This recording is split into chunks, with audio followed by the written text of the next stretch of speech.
Talaga ako gusto ko na bumalik sa palasyo. Magpapanggap ako bilang ate ko. Ako na naging si ate. Makapagganti.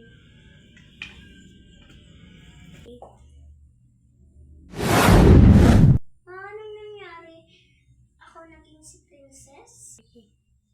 Ano ba yan? Maglalako na lang ako. Ikaw. Ako naman may naging reyna.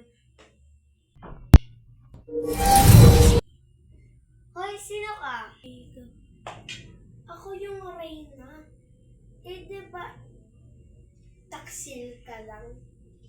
Labas!